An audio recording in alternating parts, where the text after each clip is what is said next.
የዘወትር አክብሮታዊ ሰላምታችን በያላችሁበት ይድረስ። ወደ ሸገር ሳይንስ ቤተሰቦች እንደምናላችሁ የሰዓቱ ዜናችን እነሆ ተጀመረ። አበይት ነጥቦችን አስቀድመን እናስታውቃችሁ። የኢትዮጵያ መንግስት ከሰሞኑ የኤርትራው ፕሬዝዳንት ኢሳያስ አፈወርቂ ኢትዮጵያን ገዢውን ፓርቲ ብልጽግናን በተመለከተ ይፋ ላደረጉት ንግግር የኢትዮጵያ መንግስት ምላሽ ሰጥቷል። የኢትዮጵያ መንግስት ለፕሬዝዳንት ኢሳያስ አፈወርቂ ንግግር ቦታ አልሰጥም ብሏል። ዝርዝሩን እንመለስበታለን። ለሳምንታት የስራ አድማ አድርገው የነበሩት የሕክምና ባለሙያዎች ከኢትዮጵያ መንግስት ጋር በሚስጥር ድርድር መጀመራቸው ተሰምቷል። በሚስጥር የተጀመረው ድርድር በምን ሁኔታ ላይ ይገኛል? ሌላኛው ትኩረታችን ነው። ዛሬ ወደ ትግራይ ክልል እንዳይገቡ ተከልክሏል የተባሉ በርካታ ተሽከርካሪዎች መንገድ ላይ ቆመው ይገኛሉ ተብሏል። ተሽከርካሪዎቹ ለምን ወደ ትግራይ ክልል እንዳይገቡ ተወሰኑ? የዜናችን ሌላኛው ትኩረት ነው። በሳውዲ አረቢያ የሞት ፍርድ የተፈረደባቸው ኢትዮጵያውያን ጉዳይ ፍርዱ በፍጥነት እንዲፈጸም ጥያቄ ቀርቧል። እጅግ አሳዛኝ የሆነውን የኢትዮጵያን የሞት ፍርደኞች ወቅታዊ ሁኔታም በወፍ በረር የምናስቃኛቸው ይሆናል። ከውጪ የአሜሪካውን ጀነራልና የካፒቴን ትራውሬን ፍጥጫ የተመለከተ መረጃ በዜናችን ይዘናል። ፕሬዝዳንቱ የወርቅ ማዕድኑን በቁጥጥር ስር ስለማዋላቸው ተሰምቷል። የአሜሪካ የአፍሪካ እዝ ጠቅላይ አዛዥ የሆኑት ጀነራል ይፋ ያደረጉትን ሚስጥርም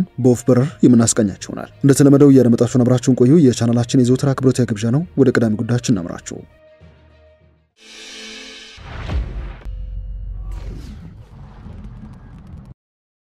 የኢትዮጵያ የውጭ ጉዳይ ሚኒስቴር ኢትዮጵያ ከጎረቤት ሀገራት ለሚሰነዘርባት ዘለፋ ምላሽ መስጠት ፍላጎት የላትም ብለዋል። ኢትዮጵያ በተለያዩ ጊዜያት ከጎረቤት ሀገራት ለሚሰነዘርባት ዘለፋዎች ምላሽ መስጠት ፍላጎት የላትም እንደ ውጭ ጉዳይ ሚኒስቴር የዛሬ መግለጫ። ሚኒስቴሩ ዛሬ በወቅታዊና ዓለም አቀፋዊ ጉዳዮች ዙሪያ ያተኮረውን ሳምንታዊ መግለጫ በቃል አቀባዩ አምባሳደር ነቢያት ጌታቸው በኩል ሰጥተዋል። ቃል አቀባዩ አምባሳደር ነቢያት ኢትዮጵያ ከጎረቤት ሀገራት ጋር ሁልጊዜም የተሻለ ግንኙነት ለመፍጠር እንደምትሰራ ይፋ አድርገዋል። ከሰሞኑ የኤርትራው ፕሬዝዳንት ኢሳያስ አፈወርቂ የኤርትራን የነጻነት ቀን ግንቦት 16 ባከበሩበት ጊዜ ባደረጉት ንግግር ኢትዮጵያን በተመለከተ ሰፋ ያለ አቋማቸውን አሰምተው ነበር። ፕሬዝዳንቱ በዚህ ንግግራቸው በርካታ ኢትዮጵያንን ያስቆጣ ሲሆን የተለያዩ ሐሳቦችም የተሰነዘሩበት አጀንዳም የፈጠረ ጉዳይ ነበር። ይህን በተመለከተ ጥያቄ ቀርበለት የውጭ ጉዳይ ሚኒስቴር በበኩሉ በቃል አቀባዩ በኩል ምላሽ ሰጠ ሲሆን ቃል አቀባዩ ኢትዮጵያ ለሚሰነዘሩባት ዘለፋዎች ምላሽ መስጠት ፍላጎት የላትም ብለዋል። ኢትዮጵያ የተረጋጋ አካሄድን የምትከተል ሀገር መሆኗን የገለጹት አምባሳደር ነቢያት ከዚህ ቀደምም ከሌሎች ጎረቤት ሀገራት በመሪዎች ደረጃ ተገቢ ያልሆኑ ክሶችና ዘለፋዎች ደርሶባት ያውቃሉ ባይ ናቸው። ኢትዮጵያ ግን እንደዚህ ያለን ከሰላምትያ ውስጥ ስትገባ በሰከነ ዲፕሎማሲያዊ መንገድ ከጎረቤት ሀገራት ጋር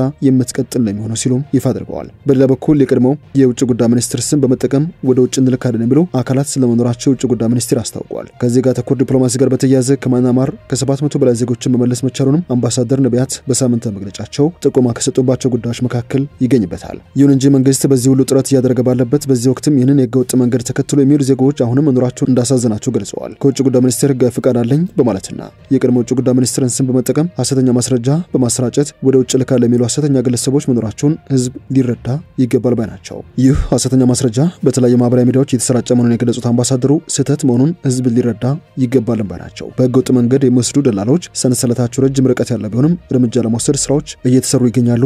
አሁንም ግን ችግሩ አልተቀረፈም ሲሉ ገልጸዋል። ወደ ትግራይ ክልል ሸቀጥ የሚጭኑ መኪኖች ወደ መቀለ እንዳይገቡ መከልከላቸውን የክልሉ መንግስት አስታውቋል። ከአዲስ አበባ በአፋር ክልል በኩል ወደ ትግራይ ሸቀጥ የሚጭኑ መኪኖች ከቀን 18 9ኛ ወር 2017 ዓ.ም ጀምሮ መከልከላቸው ታውቋል። የትግራይ ንግድ ቢሮ ማብራሪያ እንዲሰጠው ለሚመለከተው የፌዴራል ተቋምም ደብዳቤ ጽፏል። ደብዳቤው ለንግድና ቀጠናዊ ትስስር ሚኒስቴር ካሳሁን ጎፌና ለሚኒስትር ዴኤታው አብዱልሐኪም ሙሉ የተጻፈ ነው። ሌሎች የመረጃ ምንጮች ደግሞ ተሽከርካሪዎቹ የቆሙት በወልዲያ ኬላ በኩልም ጭምር መሆኑን ይፋ አድርገዋል። ይህ ዜና እስከተጠናቀረበት ጊዜ ድረስ የፌዴራል መንግስት በጉዳዩ ዙሪያ ምላሽ አልሰጠም።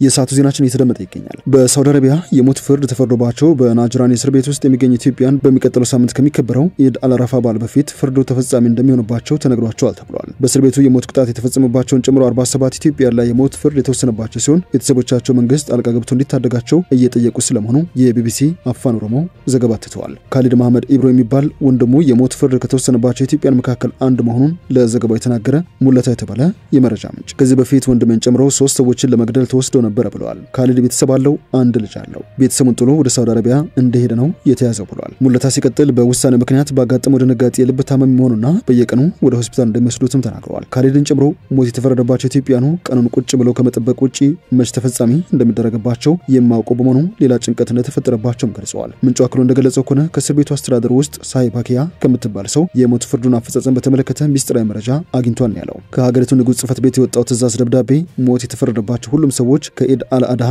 ወይንም አረፋ በፊት ውሳኔው እንደሚፈጸም ያሳያል ባይ ነው። የደሞዝ የጥቅማ ጥቅም እንደዚሁም ሌሎች ሁኔታዎች እንዲስተካከሉ በመጠየቅ የሥራ ማቆም አድማ ከመቱ 3 ሳምንታት የሆናቸው የጤና ባለሙያዎች ከግንቦት 15 2017 ዓ.ም ወዲህ ለመጀመሪያ ጊዜ ከመንግስት ባለስልጣናት ጋር መወያየታቸውን ተናግረዋል። የኢትዮጵያ ጤና ባለሙያዎች ንቅናቄ በሚል ማዕቀፍ የሚታወቁት ባለሙያዎቹ ብሶት ያሰባሰባቸው እንደሆነ ገልጸው ባለፈው ሚያዝያ የኑሮና የሥራ ሁኔታቸው እንደዚሁም የሀገሪቱ የጤና ስርዓት እንዲሻሻል 12 ጥያቄዎችን ለመንግስት አቅርበዋል። ባለሙያዎቹ ከመንግስት ምላሽ ባለማግኘታቸው ከግንቦት 5 2017 ጀምሮ ሀገራዊ ሥራ ማቆም ማድረጋቸውን ያሳወቁ ሲሆን እስራትን ጨምሮ ከሥራ መባረር እንደዚሁም ጫናዎች እየደረሰባቸው እንደሆነ አብራርተዋል። ሥራ ማቆም አድማውን ተከትሎ በተለያዩ ሀገሪቱ ክፍሎች የሚገኙ ግዙፍ ሆስፒታሎች በመቶዎች የሚቆጠሩ ባለሙያዎችን ለመቅጠር ማስታወቂያዎችን አውጥተዋል። የባለሙያዎችን ጥያቄ ለመመለስ እንደሚሰራ ነገር ግን ሥራ ማቆሙ ተቀባይነት እንደሌለው ሲገልጽ የነበረው ጤና ሚኒስቴር ባለፈው ሳምንት አርብ ለመጀመሪያ ጊዜ ከንቅናቄው አስተባባሪዎች ጋር መነጋገሩ ታውቋል። 4 ሰዓታትን የፈጀው ንግግር በሚኒስቴሩ ጥሪ የተደረገ መሆኑን የተናገሩ የንቅናቄ አስተባባሪ እንደዚሁ በንግግሩ የተሳተፉ አንድ ሐኪም 4 ቅድመ ሁኔታዎችን ማስቀመጣቸውን አስረድተዋል። የታሰሩ የጤና ባለሙያዎች እንዲፈቱ፣ ከስራ የተባረሩ ባለሙያዎች እንዲመለሱ፣ ማስፈራሪያና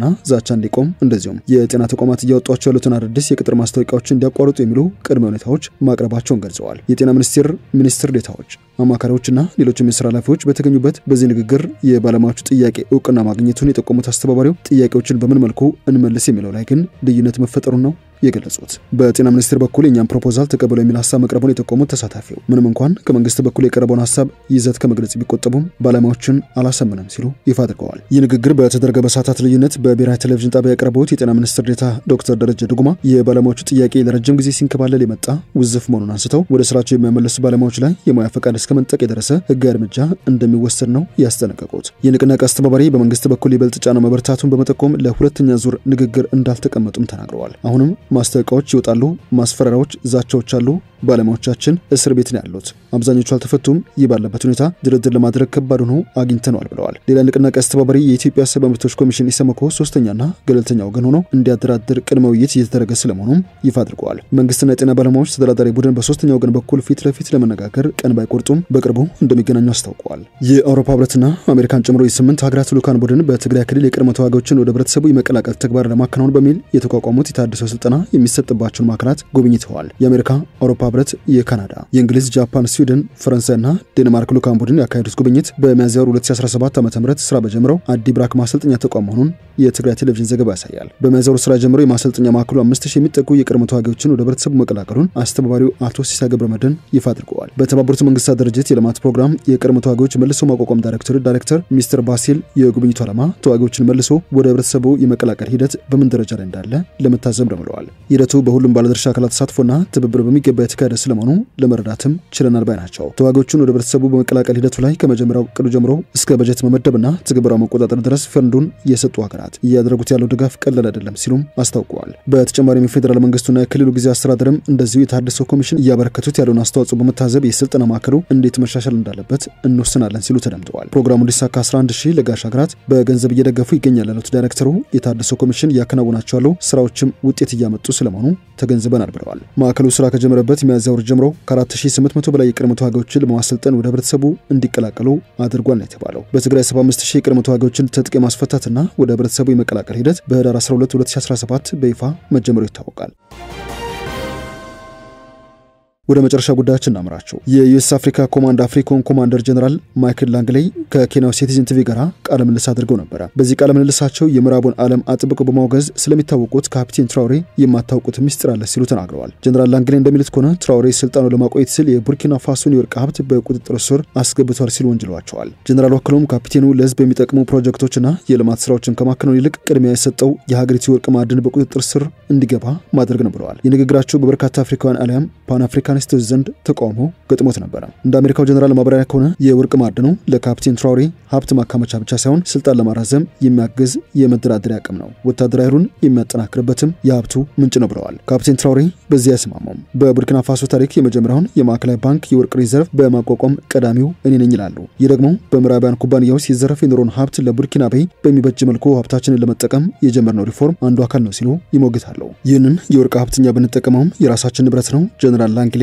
አይመለከተውም ሲሉ መልሰዋል። ምዕራባውያን በጥቁሮች አፍሪካውያንን ማንኳሰስ ይቀናቸዋል በማለትም ከዚህ ቀደም ቀደም የተፈጸሙ ታሪኮችን ላብነት አንስተዋል። ሊቢያ የተበታተነችው በባራክ ኦባማ የስልጣን ዘመን መሆኑን ልብ ብሎ ባይናቸው። ለዚህም ጀነራል ላንግሌይ ጥቁር ስለመሆኑ ያጠራጥረኛል፣ የምዕራባውያንን ተልዕኮ በአፍሪካ ላይ ለማስፈጸም የተመረጠ የጦር አበጋዝ ነው ሲሉ ተችተዋቸዋል። ወደ ሸገር ታይምስ ቤተሰቦች የሰዓቱ ዜናችን አበቃ። ስላደመጣችሁን አመሰግነን። በያላችሁበት ሰናይ ጊዜ